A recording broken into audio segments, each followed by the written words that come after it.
Hello sa lahat, ako si May. Ngayong araw, ibabahagi ko ang tunay na karanasan ng isang sister. Matapos manampalataya sa Diyos, masigasig niyang ginugol ang kanyang sarili at aktibong ginawa ang kanyang tungkulin. Naniniwalang pagpapalain ng Diyos ang pamilya niya para maging maayos at ligtas ang lahat. Pero sa hindi inaasahan, namatay sa isang aksidente ang isang manggagawa sa lugar ng konstruksyon ng asawa niya. Nahaharap sa malaking bayarin para sa danyos at sa pagkasentensya sa asawa niya. Nasadlak siya sa matinding pasakit at napuno ng reklamo ang puso niya. Sa gitna ng pakiramdam na wala siyang magagawa, paano niya hinanap ang katotohanan para malampasan ang kanyang mahirap na sitwasyon? At paano niya binago ang mga maling pananaw niya sa pananampalataya sa Diyos at nagsimulang kusang loob na gugulin ang sarili niya para sa Diyos, anuman ang pagpapala o paghihirap na dumating? Pakinggan natin ang kwento niya. Noong 2009, ipinangaral sa akin ng isang kamag-anak ko ang Ebanghelyo ng Kaharian ng Diyos. Sinabi niya sa akin na sa mga huling araw, ipinapahayag ng Diyos ang katotohanan para dalisayin ang ating katiwalian, iligtas ang sangkatauhan mula sa kasalanan, at palayain tayo sa buhay na ito ng pagdurusa. Sa huli, ay dinadala tayo sa isang magandang hantungan kung saan wala ng pasakit o pighati. Pagkarinig ko nito, naisip ko, di ba't ito mismo ang buhay na matagal ko nang inaasam? Pagkatapos, ay masaya kong tinanggap ang gawain ng Diyos sa mga huling araw at hindi nagtagal ay nagsimula akong gumawa ng tungkulin sa iglesia. Sa sumunod na ilang taon, naging maayos ang lahat sa pamilya ko at naging maayos ang takbo ng buhay namin. Madalas akong nagpapasalamat sa Diyos at lalo pa akong ginanahan na talikuran ang mga bagay-bagay at gugulin ang sarili ko. Pagkatapos, isang hapon noong taglagas ng 2019, nakatanggap ng tawag mula sa istasyon ng pulis ang panganay kong anak na babae. Nagkaroon daw ng aksidente sa construction site kung saan kontraktor ang asawa ko. Isang migranteng trabahador ang aksidenteng namatay habang nagtatrabaho at dinala ang asawa ko sa isang detention center para hintayin ang pagproseso sa kanyang kaso. Nang marinig ko ang balita, natulala ako. Sa isip-isip ko, paano nangyari ito? Magkano kaya ang babayaran namin sa kompensasyon? Wala na nga kaming pera talaga. Hindi talaga namin ito mababayaran. Ngayong nakadetene ang asawa ko, di ba't masisira ang pamilya namin?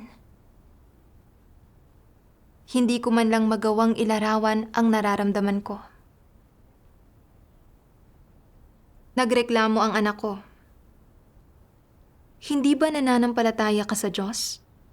Paanong nangyayari pa rin ang ganito sa pamilya natin? Nang mabalitaan ito ng mga kamag-anak namin sa probinsya, nagreklamo ang ilan. Ang malas naman na nangyari ito sa kanila. Sayang lang ang lahat ng perang pinaghirapan nila sa mga nakaraang taon. Sabi naman ng iba, walang nakakaalam kung gaano kalaki ang babayaran nila. Nang marinig ko silang lahat na nagsasalita ng sabay-sabay, nang walang sino mang nag-aalok na tulungan akong maghanap ng pera at sa halip ay nagsasabi pa ng masasakit na salita, sobra akong nanlumo. Bukod pa roon, nag-aalala akong baka dumating ang pamilya ng namatay na trabahador at magdulot ng gulo. Noong mga araw na iyon, takot na takot at balisa ako. Hindi ako makakain o makatulog ng maayos. Sa tuwing naiisip ko ang tungkol sa kompensasyon, nababalot ako ng pag-aalala.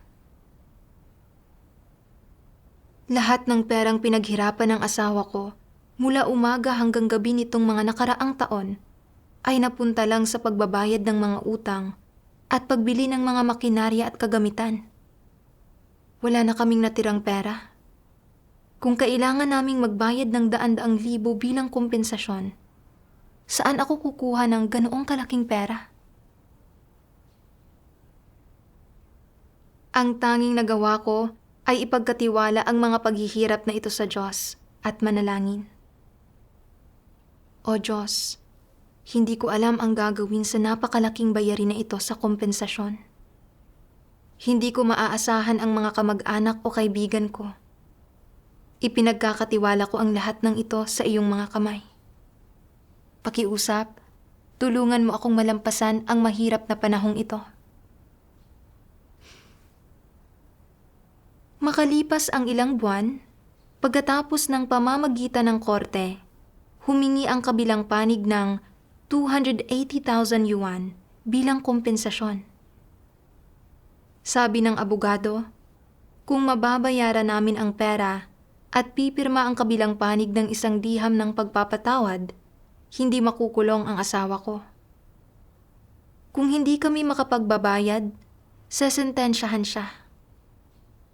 Para sa akin, ang 280,000 yuan ay isang napakalaking halaga. Paano makakakuha ng ganoon kalaking pera ang isang babaeng tulad ko? Pero kung hindi ako makapagbabayad, makukulong ang asawa ko. Wala akong pagpipilian, kundi mag-ikot at manghiram ng pera sa lahat ng aming kamag-anak. Pero laking gulat ko, nang lumapit ako para humingi ng tulong, lahat sila itumanggi sa akin gamit ang iba't ibang dahilan. Sa harap ng kanilang kawalang malasakit, nakaramdam ako ng matinding kalungkutan at kawalan ng magawa, at sa sobrang pag-aalala, hindi ako matigil sa pag-iyak. Paulit-ulit akong tumawag sa Diyos, umaasang tutulungan niya akong malampasan ang mahirap na panahong ito. Pero habang papalapit ang takdang panahon ng pagbabayad, hindi ko pa rin nalilikom ang halagang iyon. Hindi ko maiwasang magsimulang magreklamo sa puso ko. Ang mga walang pananampalataya ay maayos namang namumuhay. Nananampalataya ako sa Diyos. Iniwan ko ang lahat para sa pananalig ko. At kahit noong sinubukan akong pigilan ng asawa at kapatid kong lalaki, nagpatuloy ako sa paggawa ng tungkulin ko. Isa akong tunay na mananampalataya. Kaya bakit hindi ako pinrotektahan ng Diyos? Bakit niya hinayaang sumapit sa akin ang ganitong sakuna? Habang mas iniisip ko ito, mas lalo akong nakaramdam ng pagkaagrabyado at dumaing ako sa Diyos. O Diyos, ilang taon ko nang ginagawa ang tungkulin ko. Bakit hindi mo ako pinrotektahan? Para bang dinadaganan ako ng isang malaking bundok dahil sa sakunang ito at halos hindi na ako makahinga. Hindi ko na kaya. Ano ang dapat kong gawin? Napagtanto kong mali na magreklamo ako. Pero talagang wala na akong mapuntahan at hindi talaga ako makapagpasakop sa puso ko. Noong mga araw na iyon, hindi ako makakain o makatulog, wala akong lakas kahit kaunti, at nawalan ako ng ganang basahin ang mga salita ng Diyos. Pakiramdam ko, napakalayo ko sa Diyos. Kalaunan, dahil hindi talaga kayang bayaran ng pamilya ko ang kompensasyon, nasentensyahan ang asawa ko ng 1.5 taong pagkakakulong. Sobra akong nabagabag sa naging resulta. Dahil nakakulong ang asawa ko, walang magtatrabaho para sa pamilya. Ano ang gagawin namin para mabuhay sa hinaharap? Sa harap ng mga paghihirap na ito, naramdaman kong wala akong maaasahan kundi ang sarili ko. Nagsimula akong mag-isip na hindi ko na kayang gawin ang tungkulin ko ng full-time. at kailangan kong maglaan ng kalahating araw para magtrabaho ng part-time. Matapos malaman ng supervisor ng iglesia ang sitwasyon ko, nakipagbahaginan siya para tulungan ako at sinabi niyang dapat kong hanapin ang mga layunin ng Diyos sa nangyari sa pamilya ko at matuto ako ng mga aral mula rito. Kaya nagsimula akong manalangin at maghanap mula sa Diyos. Habang nagdedevosyonal, nabasa ko ang ilang salita ng Diyos. Ipinaliliwanag na ng pahayag ni Job na tatanggap ba tayo ng mabuti sa kamay ng Diyos at hindi tayo tatanggap ng kahirapan kung bakit nagawa niyang magpasakop sa Diyos at may katotohanang dapat na hanapin dito. Nagpahayag ba siya ng anumang reklamo o hinaing nang sabihin niya ito? Hindi. Mayroon bang anumang kalabuan o mga negatibong implikasyon? Wala. Tiyak na wala. Sa pagdaranas sa pagsubok na ito, naunawaan ni Job na kung paano tinatrato ng lumikha ang mga tao ay hindi isang bagay na mapagpapasyahan ng mga tao. Maaaring medyo hindi komportableng pakinggan ito, ngunit iyan ang katunayan. Isinaayos na ng Diyos ang panghabang buhay na kapalaran ng bawat isa. Tanggapin mo man ito o hindi, isa itong katunayan. Hindi mo mababago ang iyong kapalaran. Ang Diyos ang lumikha at dapat kang magpasakop sa kanyang mga pamamatnugot at pagsasaayos. Ano man ang gawin ng Diyos ay tama dahil siya ang katotohanan at siya ang may kataas-taasang kapangyarihan sa lahat ng bagay. Dapat magpasakop sa kanya ang mga tao. Kasama sa lahat ng bagay na ito ang iyong sarili at kasama rito ang lahat ng iba pang nilikha.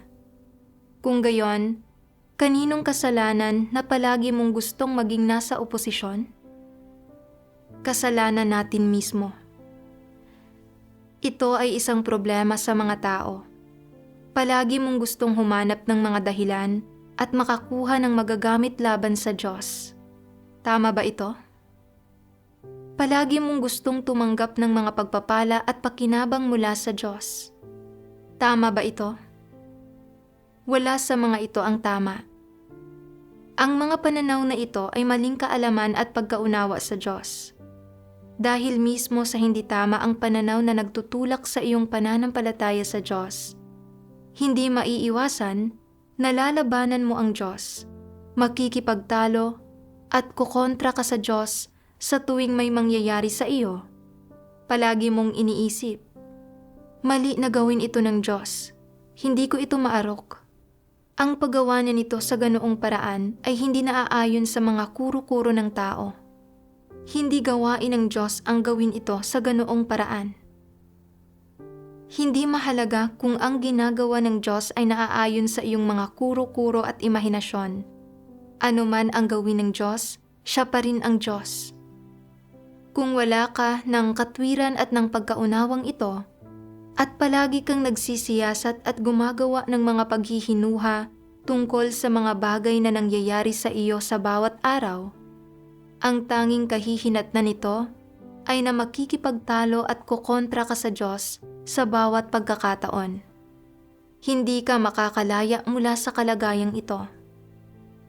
Ngunit kung mayroon ka ng pagkaunawang ito, at kaya mong lumugar ng tama bilang isang nilikha, at kapag nahaharap ka sa mga bagay-bagay, ay ikinukumpara mo ang mga ito sa aspektong ito ng katotohanan, at nagsasagawa at pumapasok ka rito, mas lalo kang magkakaroon ng takot sa Diyos sa iyong kalooban.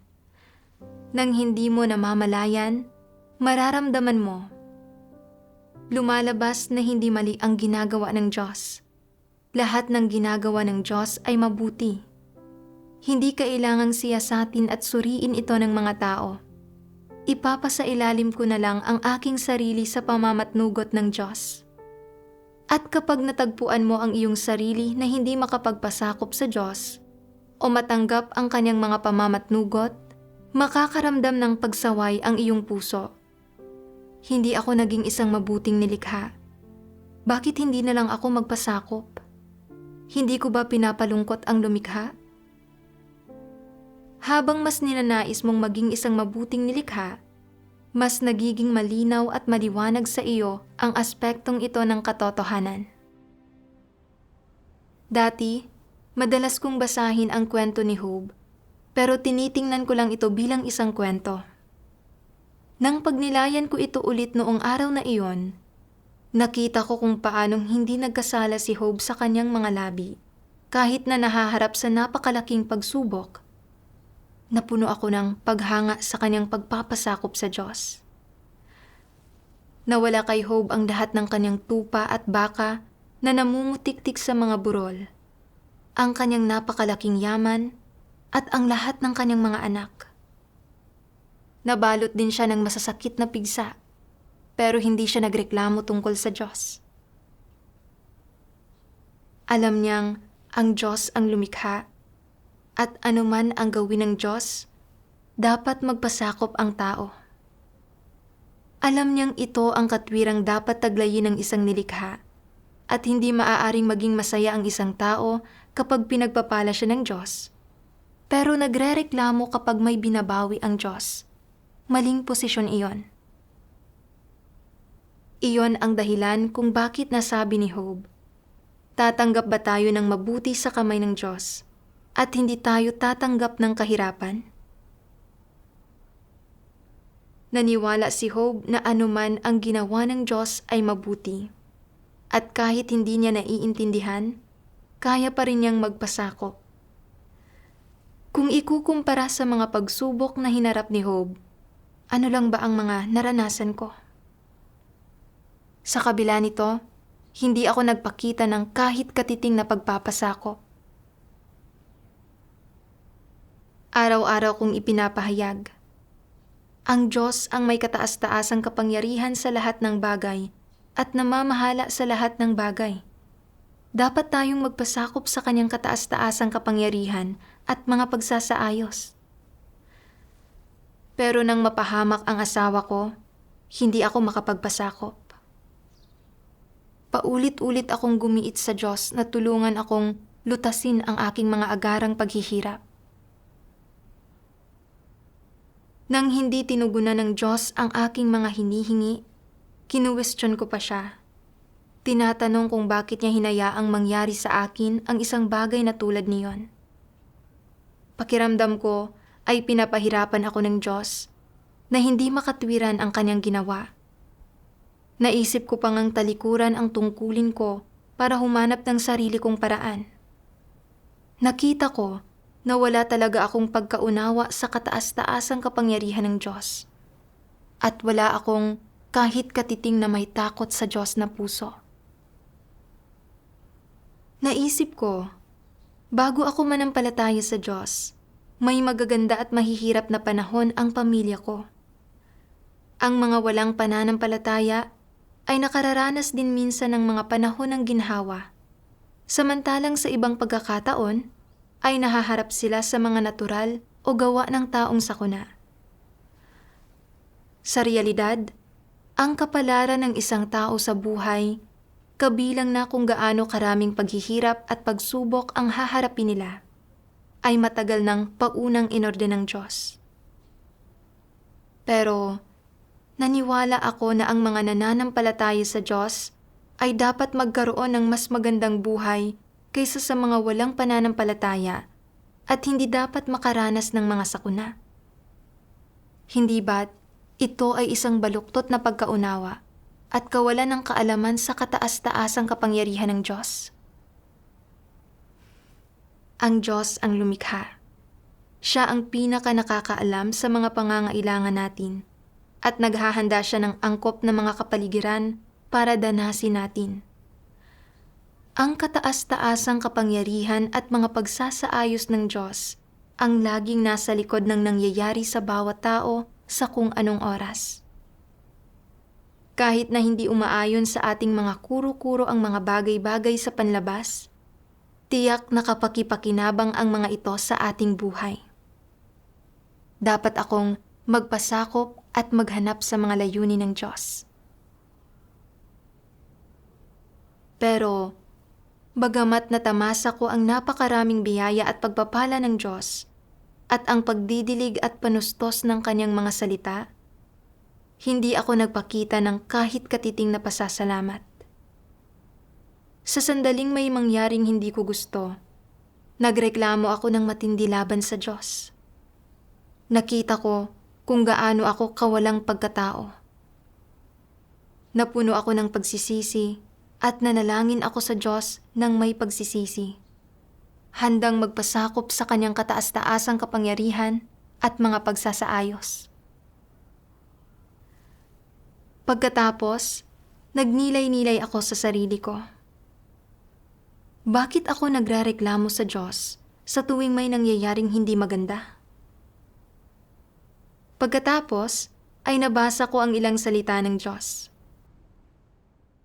Umaasa ka na ang iyong pananalig sa Diyos ay hindi magsasanhi ng anumang mga paghihirap o kapighatian o ng kahit katiting na pagdurusa. Lagi mong hinahangad ang mga bagay na iyon na walang halaga at hindi mo pinahahalagahan ang buhay. Sa halip, ay inuuna mo ang iyong sariling malabis na kaisipan bago ang katotohanan. Ikaw ay napakawalang halaga. Nabubuhay ka na parang isang baboy. Ano nga ba ang pagkakaiba sa pagitan mo at ng mga baboy at mga aso? Hindi ba't lahat ng hindi naghahangad sa katotohanan at sa halip ay iniibig ang laman ay pawang mga hayop?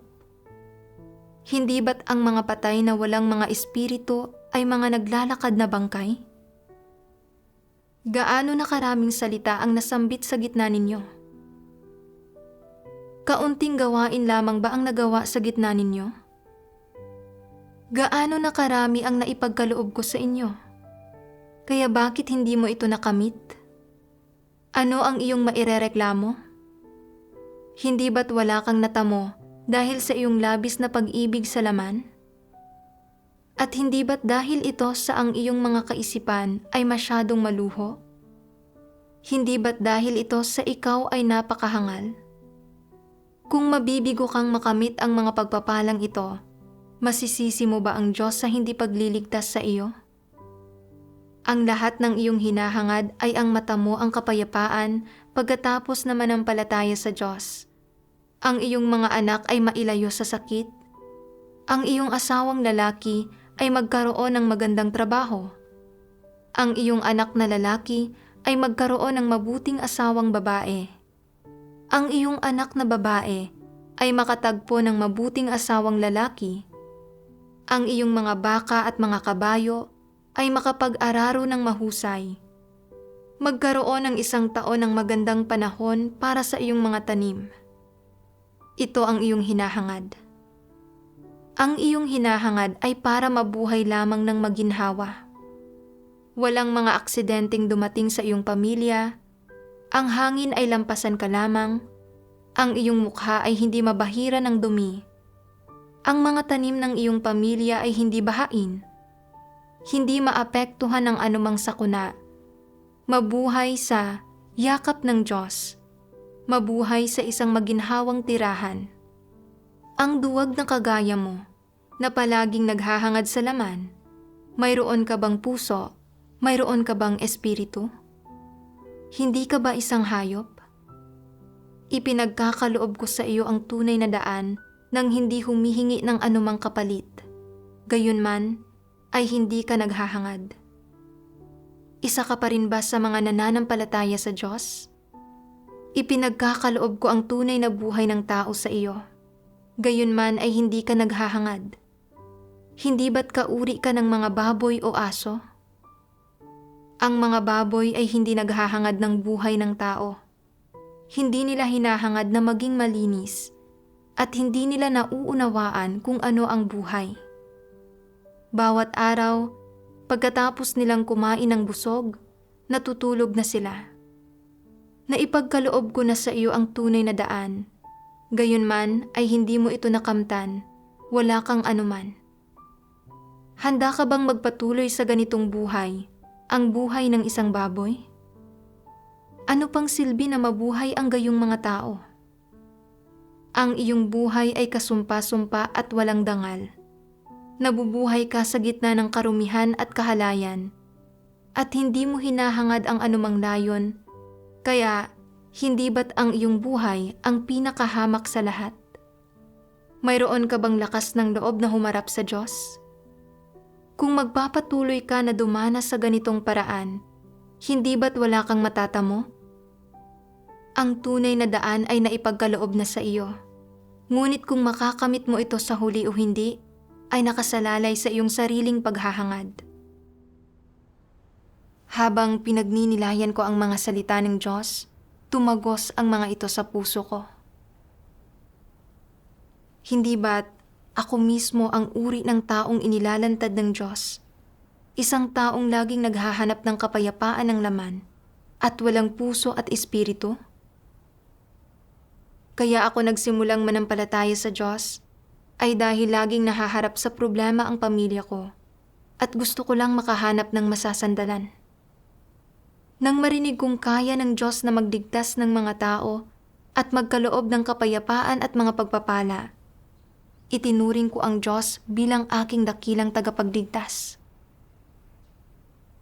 Naisip ko na hanggat maayos akong nananampalataya sa Diyos at ginagawa ang tungkulin ko, pagpapalain niya ang pamilya ko ng kapayapaan at ilalayo kami sa sakuna o kalamidad. Nang makuha ng asawa ko ang kontrata sa konstruksyon at bumuti ang kalagayan ng aming pamilya, labis akong nagpasalamat sa Diyos at lalo pang naging aktibo sa tungkulin ko. Pero, nang mangyari ang aksidente sa kanyang site, hindi namin kayang bayaran ang kompensasyon at nasentensyahan siya ng pagkakakulong. Nagreklamo ako na hindi ako pinrotektahan ng Diyos at ayaw kong kumain at uminom ng mga salita ng Diyos o manalangin. Naramdaman ko pa ngang hindi maaasahan ang Diyos at naisip kong humanap ng sarili kong paraan sa pamamagitan ng pagkuha ng part-time na trabaho para kumita ng pera. Kung iisipin, ang Diyos ay nagkatawang tao sa mga huling araw at pumarito sa lupa upang ipagkaloob sa tao ang saganang katotohanan. Pinahihintulutan ang mga tao na danasin ang kanyang gawain, hangarin ang katotohanan at magkamit ng pagbabago sa disposisyon upang sa huli ay maligtas sila at makapasok sa kanyang kaharian. Ito ang dakilang pagmamahal at pagliligtas ng Diyos para sa sangkatauhan. Pero sa pananampalataya ko sa Diyos, mali ang mga layo ng paghahangad ko. Gusto ko lang magtamasa ng kaginhawahan ng laman at nag-ilusyon pa ako na kung ang isang tao ay nananampalataya sa Diyos, pagpapalain ang kanyang buong pamilya. Hindi ba't ito rin ang pananaw sa pananalig ng mga tao sa relihiyon? Sa mga huling araw, ginagawa ng Diyos ang gawain ng paghatol at pagkastigo. Ipinahahayag ang katotohanan upang dalisayin ang mga tiwaling disposisyon ng mga tao. Umaasa ang Diyos na mahahangad at makakamit ng lahat ang katotohanan at maisa sa buhay ang isang makabuluhang buhay.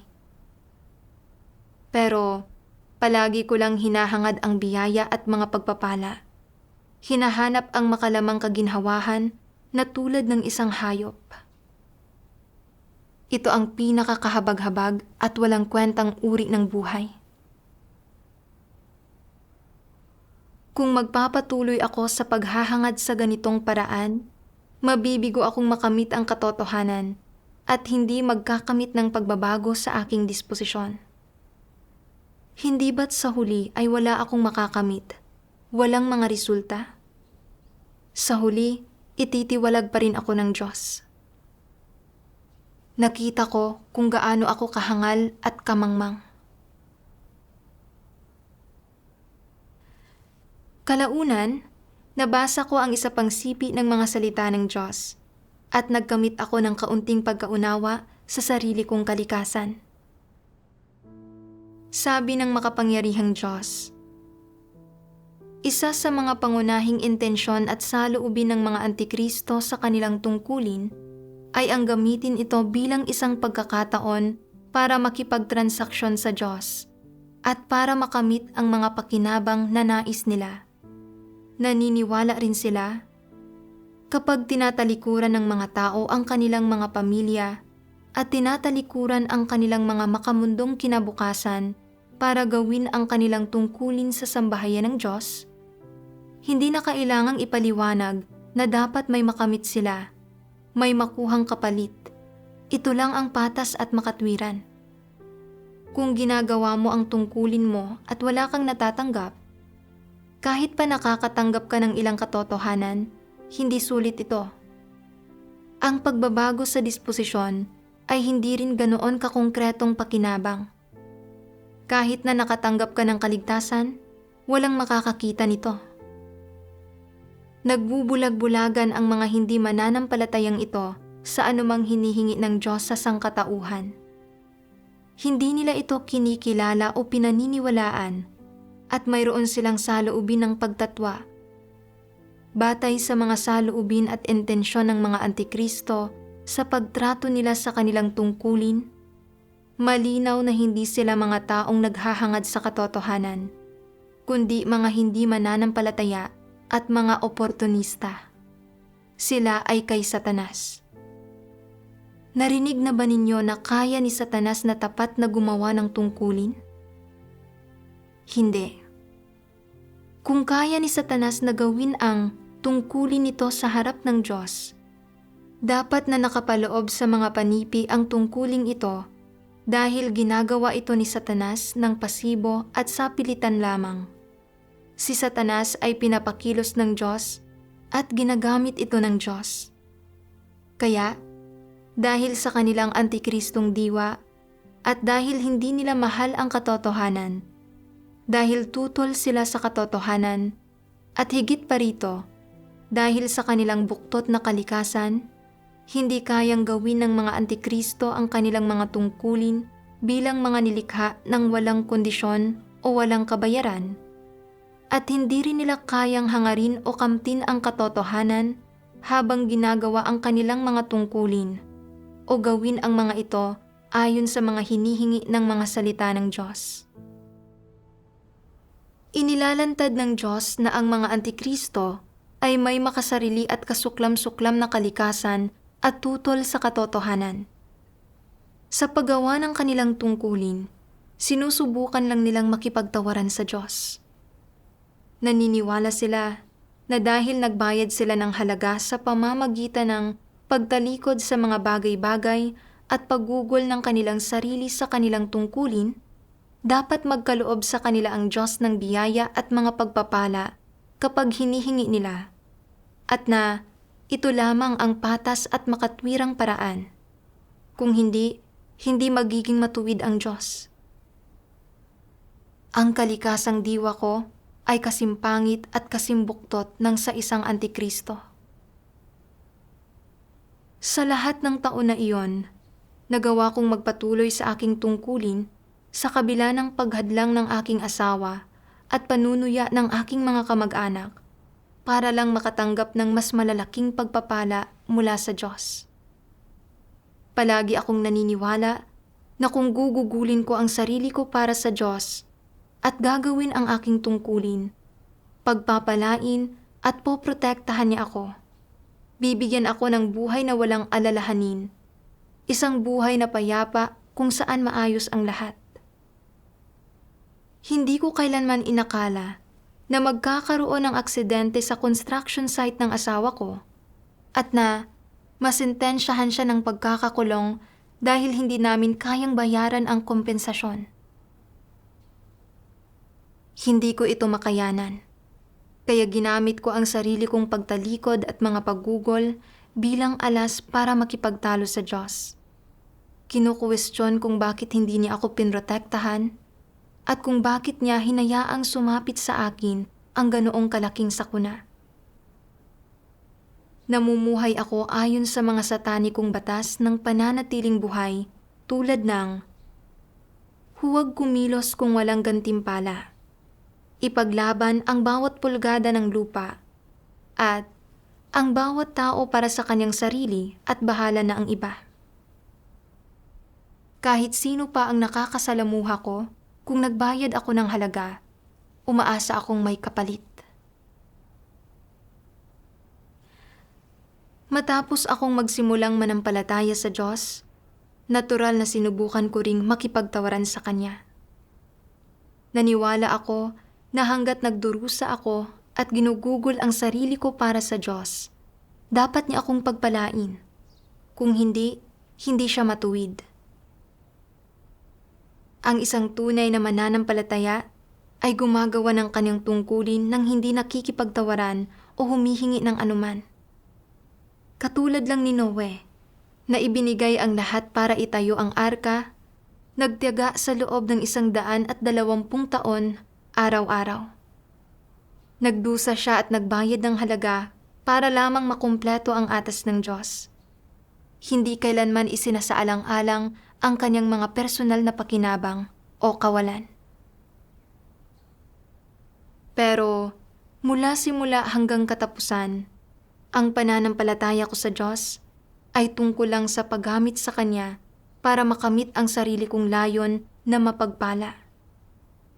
Hindi talaga ako isang tunay na mananampalataya. Sinusubukan kong dayain at gamitin ang Diyos. Ang kalikasan ko ay kasing buktot at kasing mapanlinlang ng sa isang antikristo. Ako mismo ang uri ng hindi mananampalataya at oportunista na inilalantad ng Diyos. Nang makita na napakamapaghimagsik ng aking mga kilos at lubhang nasaktan ang puso ng Diyos, napuno ako ng pagsisisi at paninisi sa sarili. Muli akong nanalangin sa Diyos. O Diyos, wala talaga akong pagkatao at katwiran.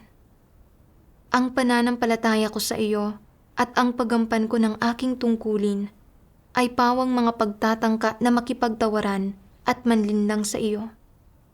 Labis kitang binigo. Handa akong magsisi. Magpapasakop ako sa mga sitwasyong inihahanda mo at hindi na ako maghihimagsik o dudurog sa iyong puso. Kalaunan, nabasa ko ang ilang salita ng Diyos at nakahanap ako ng landas ng pagsasagawa sa mga ito. Sabi ng makapangyarihang Diyos, itinuring niya ang pagkakamit ng mga pagpapala bilang isang lehitimong layon na hahangarin. Paano ito naging mali? Lubos itong sumasalungat sa katotohanan at hindi naaayon sa layunin ng Diyos na iligtas ang mga tao. Dahil hindi isang lehitimong layon para sa mga tao na hangarin ang pagkakamit ng mga pagpapala, ano ang isang lehitimong layon? Ang paghahangad sa katotohanan at sa pagbabago ng disposisyon upang makapagpasakop sa lahat ng pamamatnugot at pagsasaayos ng Diyos. Ito ang layong dapat hangarin ng mga tao. Kapag binitiwan mo ang pagnanais para sa mga pagpapala at tinatahak mo ang landas ng paghahangad sa katotohanan, maaalis ang bigat sa iyong mga balikat. Magiging negatibo ka pa rin ba kung gayon? Bagamat magkakaroon pa rin ng mga pagkakataon na magiging negatibo ka, hindi ka malilimitahan nito. Sa puso mo, patuloy kang mananalangin at makikipaglaban, ibabaling ang layo ng iyong paghahangad mula sa paghahangad na magkamit ng mga pagpapala at magkaroon ng isang partikular na destinasyon patungo sa paghahangad sa katotohanan. Iisipin mo, ang paghahangad sa katotohanan ay tungkulin ng isang nilikha. Nakaunawa ako ng ilang katotohanan at iyon ang pinakamalaking ani, ang pinakadakilang pagpapala sa lahat. Kahit na ayaw sa akin ng Diyos, hindi ako magkaroon ng magandang destinasyon at mawasak ang mga pag-asa kong magkamit ng mga pagpapala. Gagawin ko pa rin ng maayos ang aking tungkulin. Isa itong responsibilidad na hindi ko pwedeng iwasan. Ano man ang dahilan, talagang hindi ko ito pwedeng hayaan na makaapekto sa pagtupad ng aking tungkulin. At hindi ko ito pwedeng hayaang makaapekto sa pagkumpleto ko sa atas ng Diyos. Ito ang prinsipyong sinusunod ko sa pag-asal. Hindi ba't ito ay paglampas sa mga limitasyon ng laman? Matapos basahin ang mga salita ng Diyos, naunawaan ko na sa pananampalataya sa Diyos, dapat hangarin ng isang tao ang katotohanan at ang pagbabago sa disposisyon, at hanapin ang katotohanan at magpasakop sa mga pamamatnugot at pagsasaayos ng Diyos sa mga kapaligirang Kanyang inihahanda. Makatanggap man tayo ng mga pagpapala o makaranas ng paghihirap, dapat nating tuparin ang ating tungkulin. Ito ang tamang landas na dapat tahakin ng isang mananampalataya. Noon, puno ng pagnanais sa mga pagpapala ang puso ko. Kapag tumatama ang sakuna, lagi kong gustong takasan ito. Namumuhay ako sa isang kalagayan ng paghihimagsik laban sa Diyos, na labis na nakapagpapahirap at masakit. Ngayon, naunawaan ko na ang katotohanan. Makatanggap man ako ng mga pagpapala sa hinaharap o hindi, hangad ko lamang na panghawakan ang aking tungkulin at maayos na hangarin ang katotohanan at ang pagbabago sa disposisyon. Pagkatapos, naging normal ang kalagayan ko at nagawa kong gawin ang tungkulin ko ng may mapayapang puso. Bagamat naroon pa rin ang mga paghihirap ng aking pamilya, handa akong umasa sa Diyos para danasin ang mga ito. Hindi na ako gumawa ng mga hindi makatwirang kahilingan sa Diyos, ni hindi ko na inisip pa na subukang takasan ang aking mahirap na kalagayan sa pamamagitan ng sarili kong mga abilidad. Nang hindi ko man lang namamalayan, sinimulan kong makita ang gabay ng Diyos. Sa loob ng humigit kumulang 1 taon na nakakulong ang asawa ko, inalagaan ng panganay kong anak na babae ang pang-araw-araw na pangangailangan at pag-aaral ng kanyang nakababatang kapatid na babae. Kaya, hindi ko na kailangang mag-alala. Tungkol naman sa kompensasyon, nakita ng pamilya ng biktima na talagang hindi kami makapagbabayad at hindi na nila ipinilit pa ang usapin. Tunay kong naramdaman na lihim akong tinutulungan ng Diyos sa buong panahon. Inaakay ako sa pinakamahirap na yugto ng aking buhay. Bagamat dumaan ako sa ilang sakit at paghihirap sa loob ng humigit kumulang 1 taon na iyon, nakilala ko ang sarili kong makasarili at kasuklam-suklam na kalikasan at ang maling landas na tinahak ko sa aking pananalig. Naggamit din ako ng tamang pagkaunawa sa matuwid na disposisyon ng Diyos.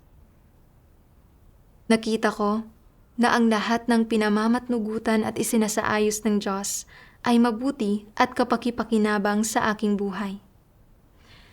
Tunay kong naunawaan na ang pagharap sa kahirapan ay hindi masamang bagay.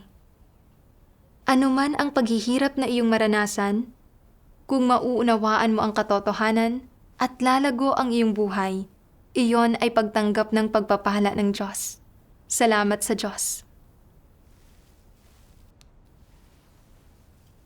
Ano ang nakamit ninyo mula sa pakikinig sa patotoong batay sa karanasang ito? Huwag mag-atubiling ibahagi ang inyong mga saloobin sa mga komento sa ibaba. Salamat sa panonood at hanggang sa muli.